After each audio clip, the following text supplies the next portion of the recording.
Welcome back to another fishing adventure, folks. It's about 3 o'clock in the afternoon and I'm gonna head out for an afternoon sunset fishing session here. First I need to make some bait. I have some bait already made left over from this morning. It's questionable whether that's going to be enough for tonight. I don't want to run out, so I'm going to make another batch to bring along. And the way I do it's pretty quick and easy. Got all the stuff put in the bag already. There's 8 cups of oats and 2 cups of sweet feed pellets. They're kind of mixed in there. There they are, sweet feed pellets. And to that dry mix, I'm going to add 1 can of corn, juice and everything. There goes the corn. Can goes in the garbage can there. And 1 can of hot chili beans. I've been on chili beans kick lately. A lot of times I'll dump chili powder in here instead, or vanilla or something sweet. It doesn't really matter. Just depends on what mood I'm in. Carp like it all. And that's it. That is the perfect amount of liquid for that amount of dry ingredients in this 1 gallon bag. Just gonna shake it up. And I'll go ahead and open the bag back up, squeeze all the air out. This is the main reason why I like doing them in these plastic bags like this, because they're portable. Shove it right in my bag just like that. Boom. Now I got a half-mile hike down to the fishing spot.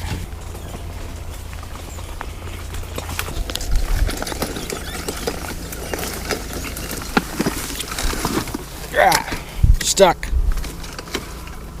I broke a wheel off my wagon coming through here last year. I'll be more careful.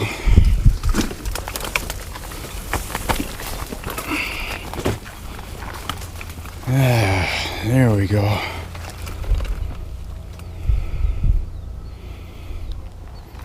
Now I gotta get down this first.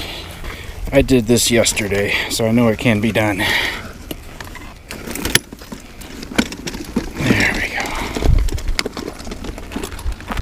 The normal water level, water's edge is right here.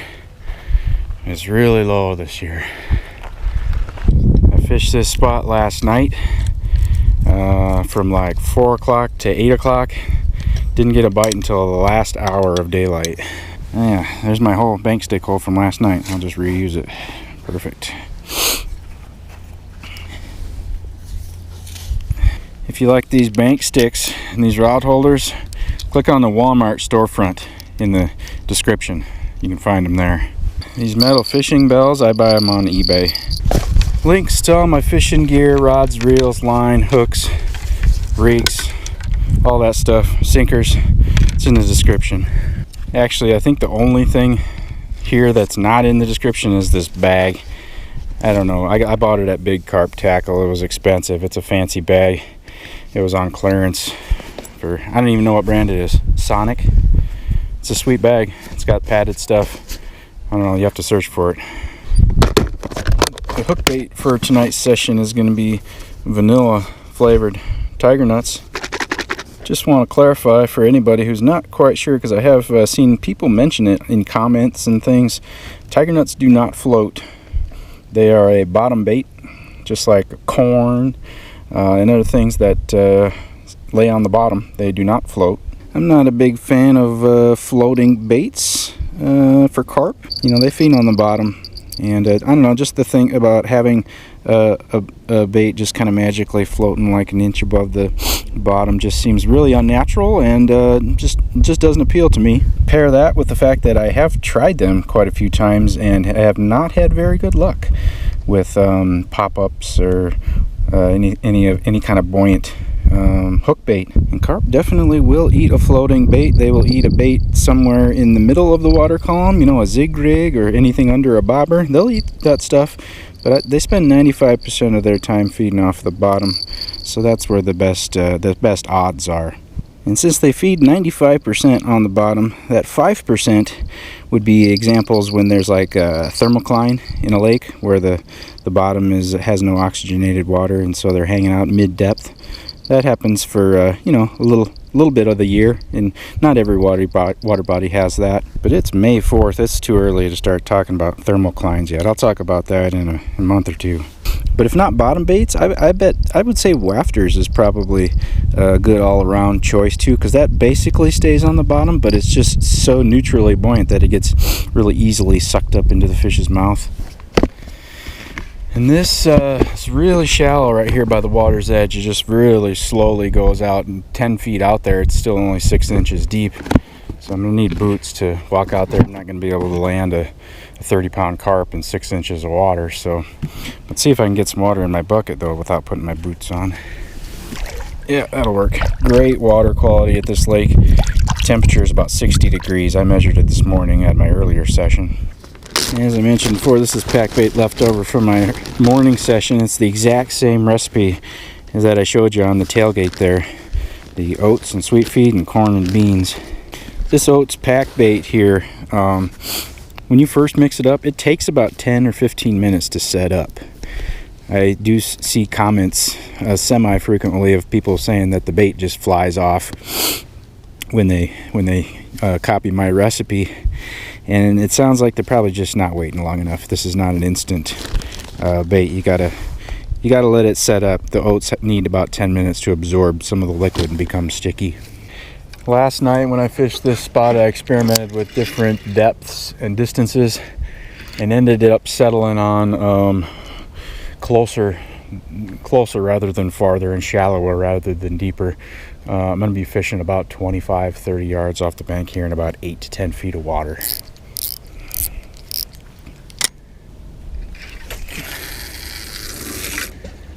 Took me a little while to figure that out. Most of it has to do with the weeds. Farther out than that, there are a lot of weeds, and they are not like short bottom weeds, like tall columnar weeds that grow like, they'll be like a strand of weeds like 6 feet long that'll grow up from the bottom and up through the water column. There's a lot of those out there beyond 30 yards. The weeds, and then and then that shallower water should be maybe a couple of degrees warmer than the deeper stuff, which, water temperature is everything in spring carp fishing. Got to find the warm stuff.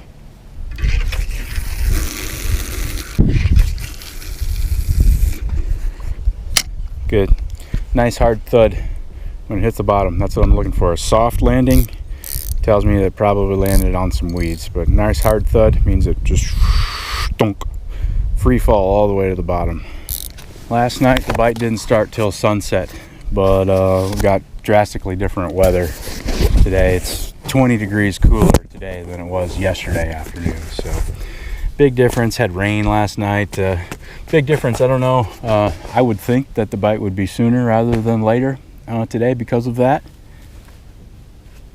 We shall see.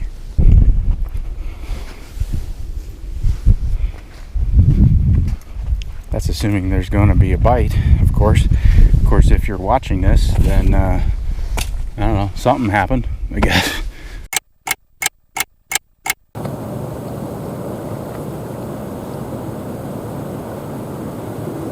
don't know if this guy's trolling anything or not. Hope not. I don't think he is. Just catechism. I'm going to throw some out with the bat. I put some out with the boat yesterday at pretty good distance, and that's too weedy out there, so I'm fishing close to shore here. I can get there with the bat.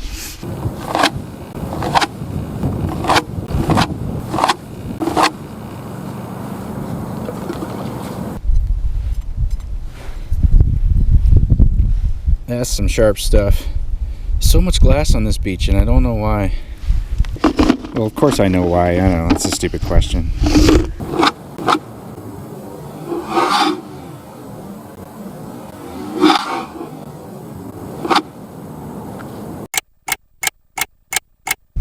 Not much stuff comes in a glass bottle these days. I see glass bottles all over. This lake is really low. It's probably been decades since it's been this low. I'm guessing most of these bottles are from decades of past. Look at this one. This green bottle. Look how thick that is. It's got that swirly. Is this an old like 7-Up or Mellow Yellow or something maybe? I got a feeling most of these glass bottles that I'm seeing all over the place here are from the 60s or 70s or something. This was a pretty cool looking one though. I'll leave this one right here. Maybe some collector will find it. Just found another funky one. Got it cleaned up here. Give me your best guess of what this used to be. It's got swirliness in the glass, just kind of like that Mountain Dew bottle that I found. But I don't know. It's clear, much thinner glass, not quite as thick as a pop bottle. Yeah, that's a funky one. This was laying right near it. I suppose maybe this was the neck for it. Maybe.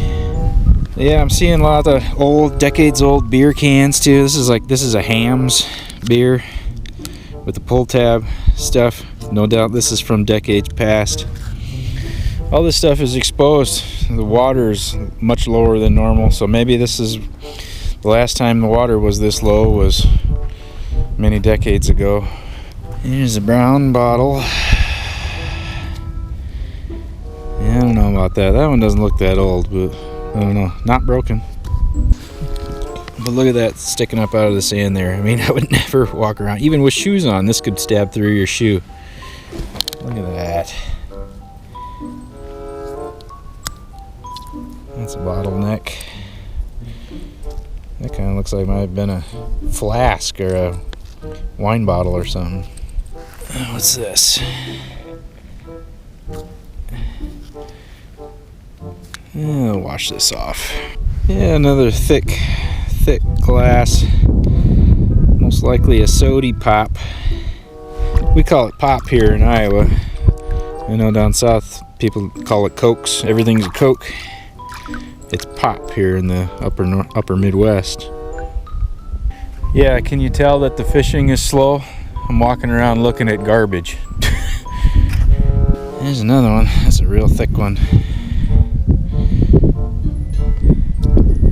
Oh, what's this? Yeah, that's funky looking. It's got like a stripe along the bottom.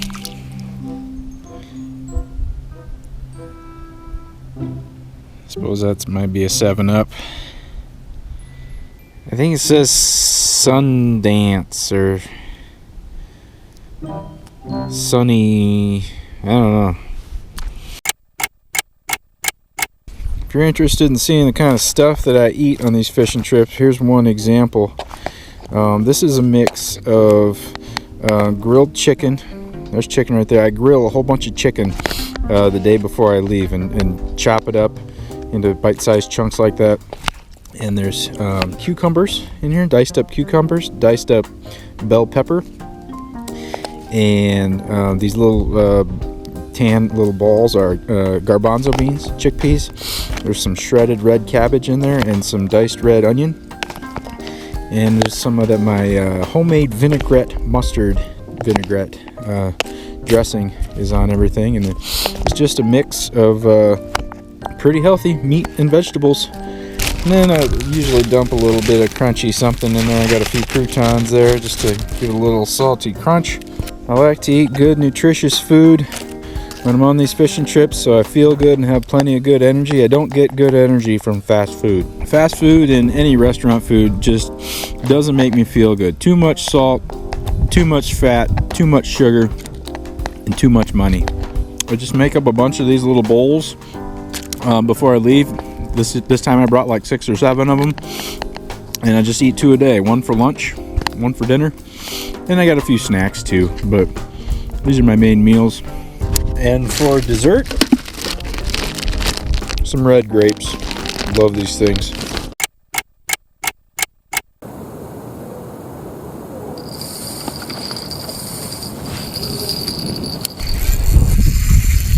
Okay. This one just started off. Scared the crap out of me. Oh no, it's in something. It's in something. I feel the line rubbing on wood. Oh no. It's definitely rubbing on wood. Alright, before I get too carried away, I'm going to give it a little slack. Still keeping the line taut, but not guitar string tight. see if I still got a fish.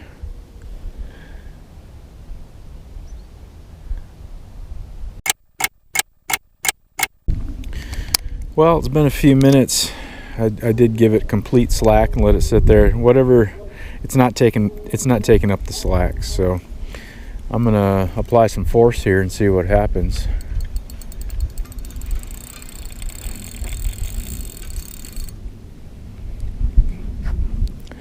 Yeah, it's slipping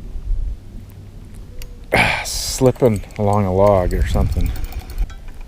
Oh, there's a big clump of weeds on my line right there. Oh, I just saw a big fish just rise out there. Well, the line keeps slipping. Eventually it's going to slip until the sinker gets to whatever the snag is, and then I'll probably have to snap it, I suppose. Maybe, unless I can break off whatever. Oh, there, my line just broke.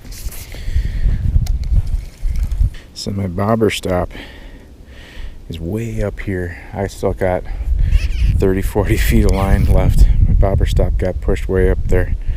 The fish did that.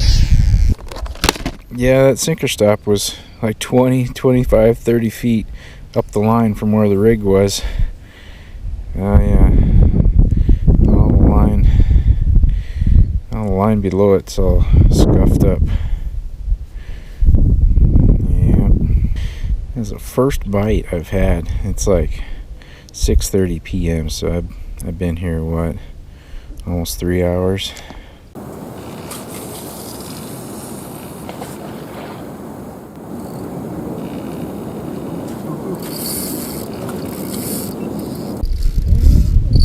what's going on this one? It's just recasting.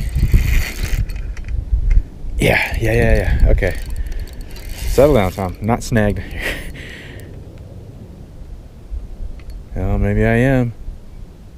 No, maybe I'm not. Maybe I'm just hooked up on a big fish here. Alright, I just got that one rebaited. The snag one retied, rebaited. Just casting it out when this one started going. And of course, it's about sundown. It's about the same time fish started biting last night. The place I'm fishing here is kind of right in between two log piles. There's one log pile over there. You can see it a little bit sticking up out of the water. And then down this way, about equidistant from me, is another log pile. Not really sticking out of the water very much, but I could see it when I was down there, when I was scouting out where to fish along this bank yesterday. This is the least loggy spot right here in between two piles. Well, I guess I gotta get my boots on.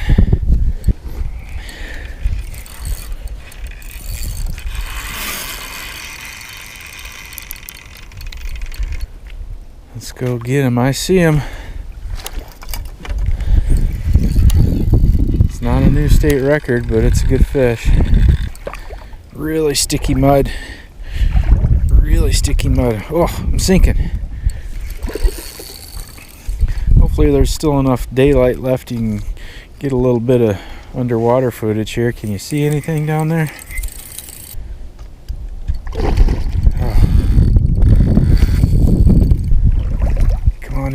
Come on in. Nope. The water's getting warmer and these carp will just fight forever.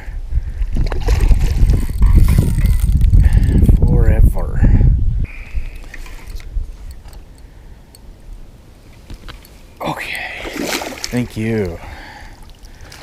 Set right in the bottom lip there. I really took my time with this fish and wore him out real good.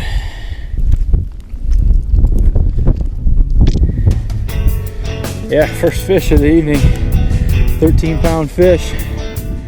Gave me a good fight, exactly what I'm looking for. It's almost 7 o'clock. Sun's going down, it's cloudy, so there's really no sun anyway. But my time is short here. This place has a closing time. You got to be out of here by 9 p.m. Otherwise they close the gates and you're locked in, and I can't be having that. So I've got about an hour, maybe an hour and 15 minutes left of fishing before I got to reel up. I got to hike back to the truck still, so I probably got a half an hour worth of work to do before I can pick up before I get back to the truck. So glad to have one fish. Hopefully catch a few more here before the evening ends. That's exactly what happened last night. It was dead for hours, and then Bam Bam caught 2 fish right at the end of the night. Probably would have kept catching more if I'd stayed longer, but that's just the way it is. Oh, look at this. See, right here where I've been kneeling down to apply my pack bait. Look at this. There's glass poking out of the sand right there. I kneeled down on that with my knee. I don't know how I have not pushed my knee on that yet and cut myself. There.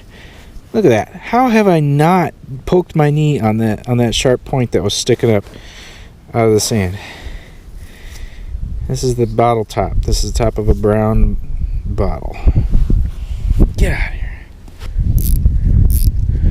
That was a relatively short distance, 30 yards, something like that. 8-10 feet of water.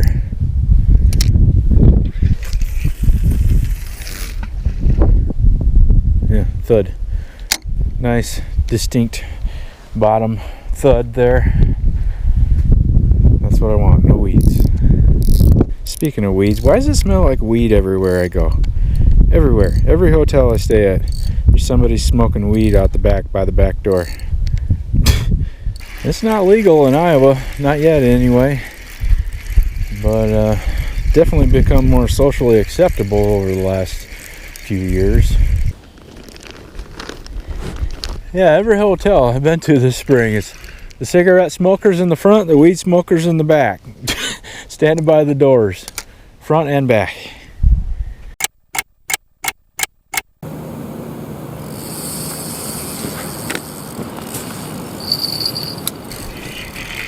Fish on.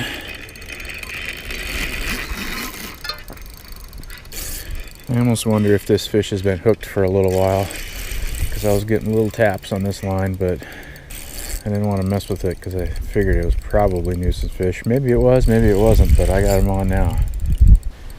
This fish is creating a ruckus here, making the water all dirty. Get in here. Oh. Close.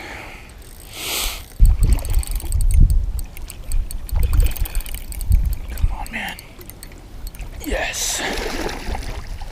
In the net. Well, this fish has a really large mouth, like big lips. I wonder if this is an old fish. Yeah, another beauty, another sunset beauty. I'm not gonna weigh this one, low teens, probably similar to the previous one. Sunset, they're coming alive. Running out of time. About half an hour left. See if I can get a 20+ pounder on the bank before I have to leave. This is nice. Off you go. Yeah, I wore him out. Took my time with that fish. See ya.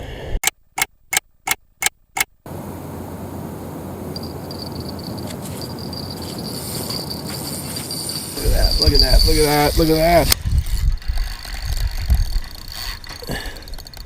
Fish on. Yes. They're coming alive at sunset at the last minute. This feels like something bigger.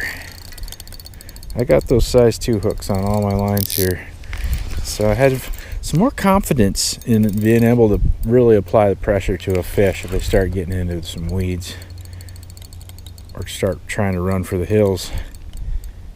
Oh man, it's slipping. It's in some wood. This fish is just, it's going to the left. I can't do anything. I can't stop him. It's got into something. Come on.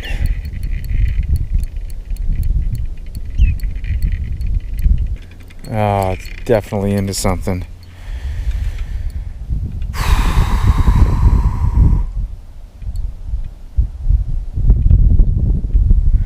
I couldn't do anything with that fish. It wanted to go that way, and I was applying a lot of pressure.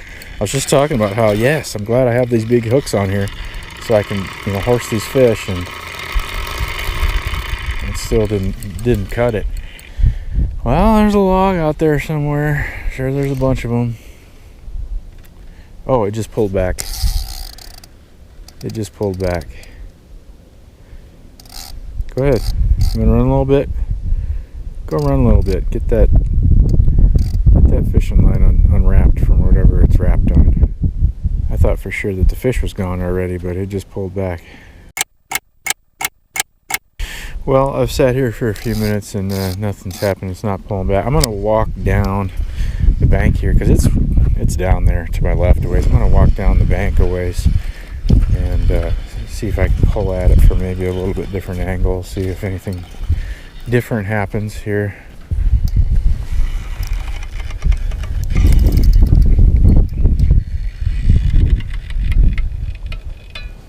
Well, that's not working. I'm on a time crunch here. I don't want to spend, normally I probably would just like put this down and let it sit for like 15 minutes. See if that fish could work itself out, because sometimes that works. But I'm really on a time crunch here. I gotta leave in about 15 minutes. I mean, I can move it, I can pull, and it goes, you know, I feel the line like rubbing on a log as it's scraping across a log. I feel like I'm making progress. Oh my goodness, I think I got it out. Yes, it is not rubbing on logs anymore. Yeah, it's swimming. Oh, I see my sinker stop is way up here, 15 feet up the line. Well, this fish should be good and tired here. Yeah, he didn't even put much of a fight. Nope, went right in the net. You know, this fish did everything right. Drug the line laterally, went straight sideways. As soon as I got hooked, drug the line across a log and got wrapped up in it, but the fisherman prevailed on this one, unfortunately for the fish. Or maybe fortunately, I don't know. He might have been tied to the log there for a little while until he managed to free himself. But third fish, got a little bit of time left. Maybe a giant will make an appearance. I'm happy with this one though. This is one more fish than what I caught in my evening session last night. All right, go rest up. Yeah. 7:51. I got 10 minutes or 9 minutes. I'll hurry up and bait this up, cast it out. Oh, there we go. There we go. I didn't even have a chance to get that one rebaited. Oh, yeah. Oh, boy.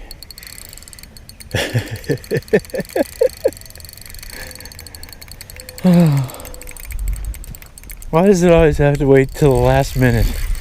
Why do they have to wait till the last minute? The net's still up here. I haven't even had a chance to put the net back yet. I guess I won't be rebaiting that other one. By the time I get this fish brought in, it might be time to go, I think. Okay, there's that other log pile over there. No.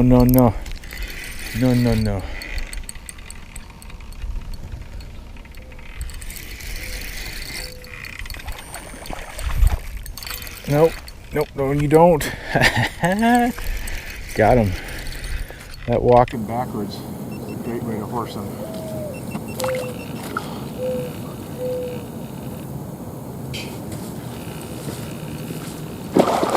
Oh boy. Folks, the battery is dead. The battery is dead on my chest cam.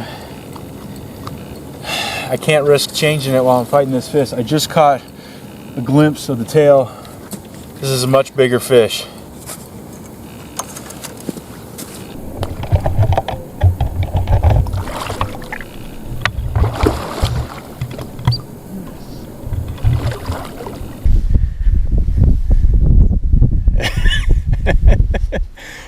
You know I gotta get a weight on this fish. 0. 22. Last minute giant. 22 in the net, so you know, subtract 3 for the net. 19-pound fish. Big fish of the night. Coming right at the last minute. There's no more time. There's no more time to rebait. I saw that big tail come up out of the water and I said, oh my god, this is a big fish. And then the battery died on my chest cam. Of course, right? This is what I'm after. There's much bigger fish in here, but we're getting there. We're getting there. That's going to be it for tonight. As I mentioned, it's time to go. Thanks for watching. I appreciate it. See you on the next one. All right, fish, you know what to do. There you go. See ya.